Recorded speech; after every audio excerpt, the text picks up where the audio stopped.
So very good morning, friends.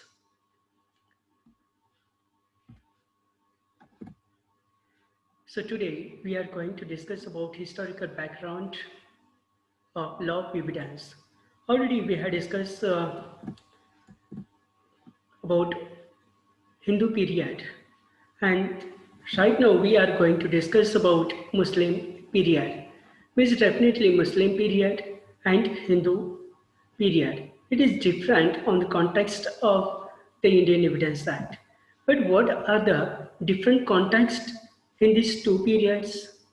We will discuss in this lecture. So friend, Muslim period, it marks the beginning of a new era in the legal history of India. Means after Hindu period, there was started the Muslim period. And actually it's a remark in the beginning of the new era in the legal history of India. Why? Because in Muslim period, court system, legal system was started. It was not existed in Hindu period. So that is why the Muslim period is remarkable in the legal history of India. How Muslim came in India? Firstly, Arabs, who are the first Muslim who came in India. They came in India in the 18th of century and settled down in the Malabar coast. In the Malabar coast and Sindh area. Means friend, in the 18th of century, Muslim period came in India, settled down at the Malabar coast and Sindh, and after that actually they have to start their development. After that they have started their development. How they have started their development? Firstly, they have to maintain legal systems. Firstly, they have to maintain legal system. So how to start legal system in that period? So first and foremost, they had started the established administrative units. Administrative units means that administrative units has established by the Sultan. The Sultan was the emperor and he was established the administrative units. And how that administrative units has been divided. So first Sultanate means at Delhi means right now we are talking about center. Central empire is a Delhi. Means Sultanate at Delhi. Means center. Next one is a province. Province means Subha. Subha means right now in this generation we are talking about the state. Center, state means Sultanate at Delhi, then province, and then after district. District means that time it was known as a Sarkar. And then after Pargana. Pargana means taluka level administrative units. And last one is a village. Means in these 5 units, the total administration was divided by the Sultan.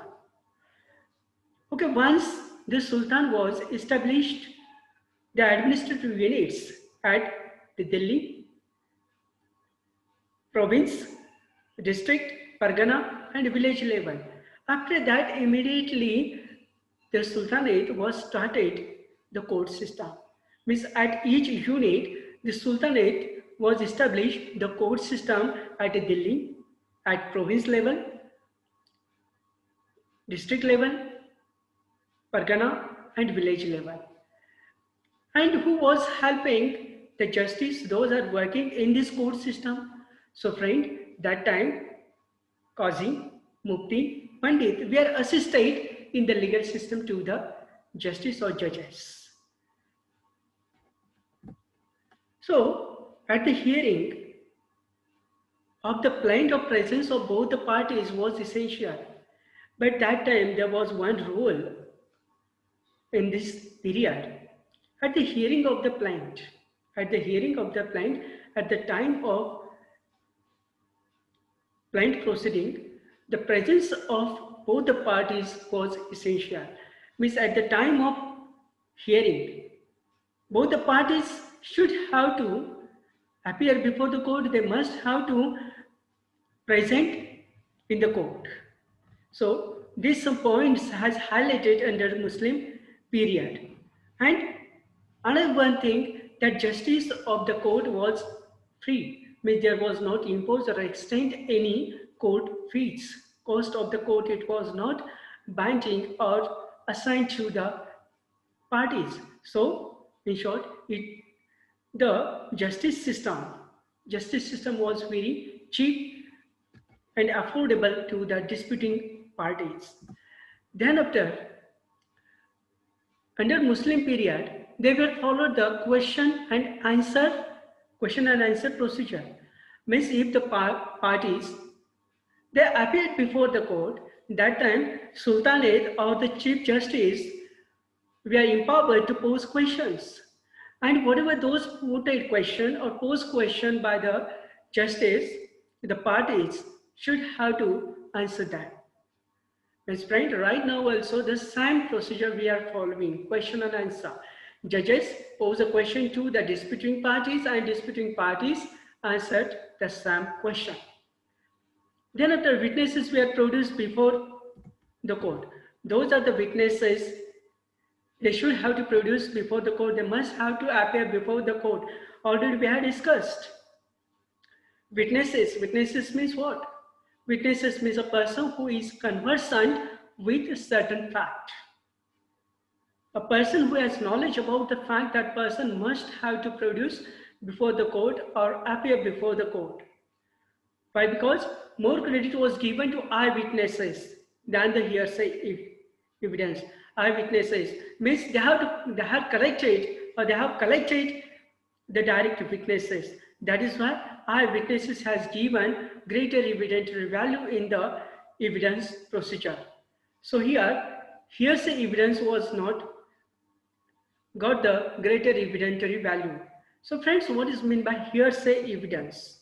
So first and foremost, hearsay evidence means the matter or any dispute has seen by A. Already that matter between X and Y. X and Y fighting to each other. That time that incident had seen by A. That incident has seen by A. A has told the whole story of that incident to Z. A told whole story to the Z, but at the time of incident, Z was not present at the moment. So whatever has heard or whatever has collected that knowledge regarding to that dispute or incident by Z means what evidences along with or belong to the Z, or which evidences has possessed by Z. So friends, Z has possessed hearsay evidence. Why? Because he has collected knowledge from the third party. Third party means, in short, hearsay evidence means a person who has collected evidences or any fact from the third party. Third party. So that is called the hearsay evidence. So friend, in Muslim period also, hearsay evidence was not given greater evidentiary value like as in the existing procedure. Hearsay evidence has not given the greater evidentiary value. But in exceptional cases, hearsay evidences are admissible. Next, the rule was that evidence of at least two men or women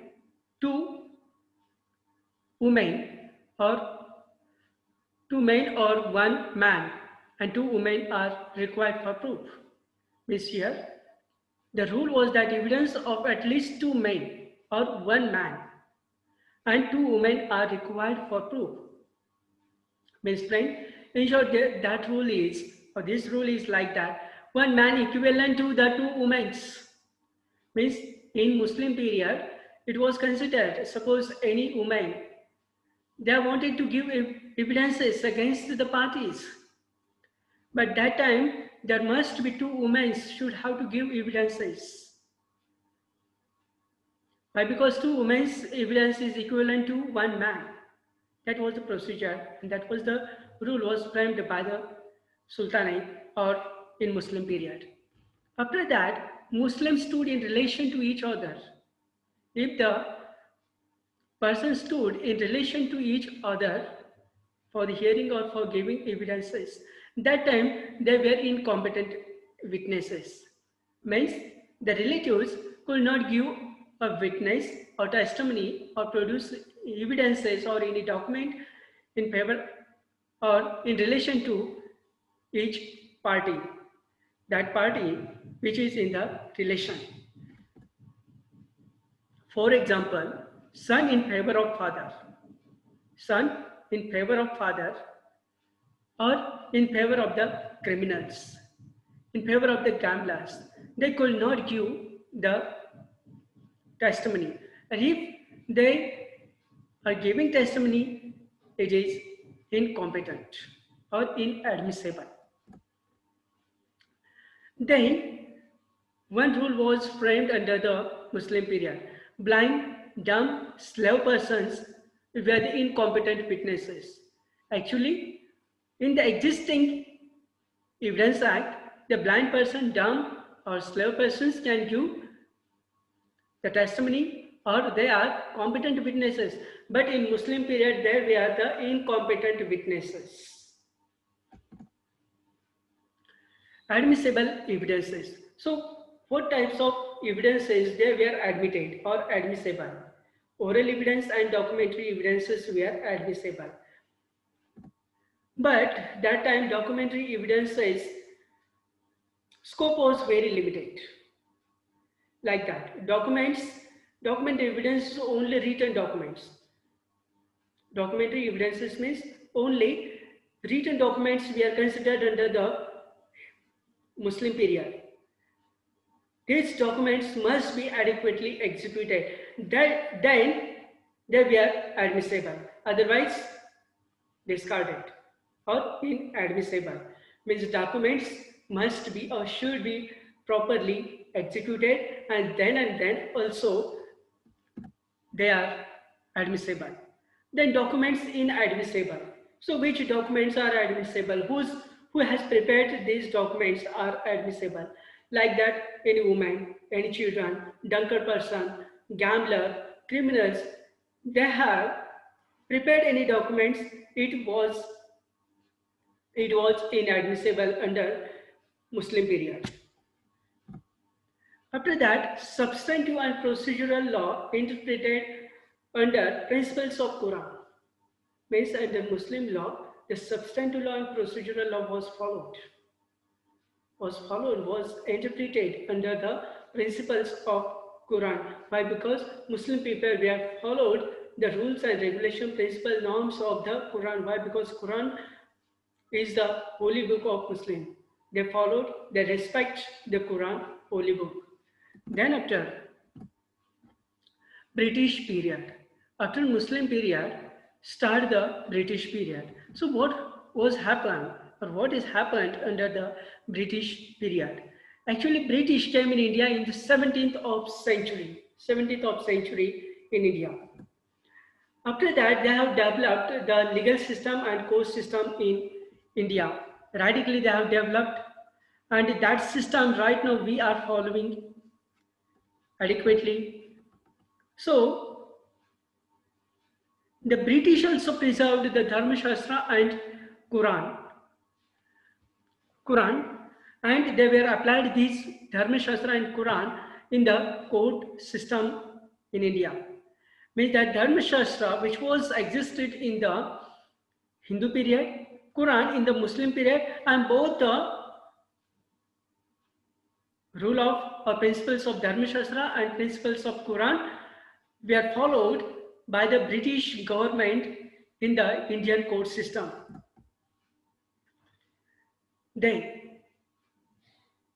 But before that, why the British were followed or preserved the Dharma Shastra and Quran? So friend, they came in India in 17th of century. That time they could not have knowledge about the Dharma Shastra and Quran. Immediately they could not enforce the British rules and regulation. Firstly, they have to follow the rules of the Dharma Shastra and Quran. Means according to the Dharma Shastra and Quran principle. They were resolving the dispute between the parties. And after that, they have started to enact, to enforce their English laws in India. Means through this Dharma Shastra and Quran, British government, British justice were resolving personal law matters of the Hindu people and Muslim people. So after that, British government applied or enforced the English common law, but in which cases the English common law was used or applied. In civil and criminal matters, they were applied the English common law. Means that substantive law and procedural law were followed under the English common law. Some procedure they were followed in the decide the civil and criminal matters in India. Then after English legal procedure and rules of evidence follows. Already we have discussed. Means English procedure and rules of evidence, they were followed also in India, which was existed in England. Same rules they were followed in India also. After that, Code of Cornwallis, the Code of Cornwallis was very important, and that Code of Cornwallis period is 1786 to 1793. So, what things has been mentioned under the Code of Cornwallis? First and foremost, under Cornwallis or Code of Cornwallis has allowed the women, irrespective of religion, to give evidences. Earlier, women or irrespective of religion were not allowed to give evidences, but under Code of Cornwallis was allowed women to give evidences. As well as Islamic rule of evidence discarded 2 women equal to 1 man. Earlier, we had discussed under Muslim period, 1 man equivalent to the 2 women in case of producing evidences, but that provision was discarded under the Code of Cornwallis. Then, Act 10th of 1835 for the first made an attempt to codify the rules of evidence. Means first time rules of evidence was codified, means in written form the rules of evidence was made under the Act of 10th of 1835. Then after in 1837 Act 19, a convicted person can give evidences. Earlier any criminal, any bankrupts, they could not give the evidences, but that provision is also discarded. Repeat, under 1837 Act of 19, means convicted persons can give the evidences. Then in 1852 an Act 15, parties in civil litigation could be witness on their respective sides. Means under Hindu period that provision was not exist, but under British period the parties in civil litigation could be witnesses on their respective sides. Means son can give evidences or he can be witnesses in favor of the father or any criminals. After that, Evidence Act 11 of 1855 allowed Mohammedan in the courts. Means before 1855 it was not allowed. It was not allowed. But when the Evidence Act 11 of 1855 was enacted, that time the British government was allowed Mohammedan law in Indian courts. Why? Because each and every time English common law was not suitable for the resolving civil and criminal matters. That time Mohammedan criminal law was used for or applied in the Indian court system. And before 1872, there was not uniform law of evidence.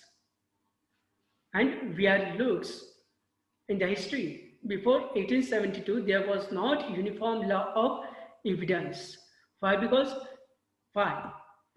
because different legislations were existed. Evidence based upon the personal law means Dharma Shastra, Quran, Mohammedan law, English common law, number of laws were existed, then customary laws were followed, then customs, usages, rates were followed to decide the matters. So that is why before 1872 there was not uniform law of India. And all these difficulties had observed by the British government or justice. And finally, all the difficulties reported to the Privy Council. And that is why in 1868, Sir Henry Maine, means Privy Council or British government has proposed to the Sir Henry Maine to prepare a draft on Indian Evidence Act. Means first draft was prepared by the Sir Henry Maine in 1868. But that draft was not suitable to Indian condition, that is why it was rejected. After that, 1871, Sir Stephen was prepared the second draft and presented before the Legislative Council, and that Legislative Council approved the prepared draft by the Sir Stephen and received the assent of the Governor General of India on 15th of March 1872. Means finally, the Governor General of India, he was given consent to the law of evidence in the year of 1872. And the Indian Evidence Act came into force on 1st September 1872. After that, post-independence period. What was the situation? What was the status of Indian Evidence Act in post-independence period? Substantive and procedural laws uniformly applied in the Indian courts. Means substantive law and procedural laws uniformly applied.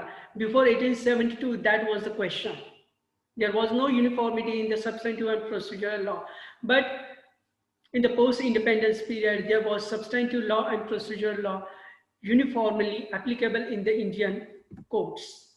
Then, not more amendments up to 1990. Only 11 amendments, means from 1872 to 1990. Only there were 11 amendments were made. But actually, the radical amendments, several amendments was inserted or amended after 1990. Means after that amendments, political, social, economic, legal and technical changes. Number of amendments as made after 1990. First amendment in the year of 1949, second amendment in the year of 1950 and 1950 one-third, and remaining number of amendments were made. After 1990, tremendous changes have taken due to the scientific invention, revolution in information technology and the computers. Means after 1990, internet-related offenses, computer-related offenses, because of information technology, number of changes, scientific changes in the information technology were made. That is why number of changes, number of amendments has been made under the Indian Evidence Act after 1990. For example, e-commerce transactions were started through the internet. Then internet issues, computerized banking system were radically developed after 1990. Then credit cards, debit cards. Okay, right now e-marriages issues also, e-contract, e-commerce. Okay, number of issues regarding to the cyber crimes. Means similarly, cyber crimes have also been increased in 2000. So that is why the appropriate government has enacted the Information Technology Act 2002. So friends, today we shall stop here.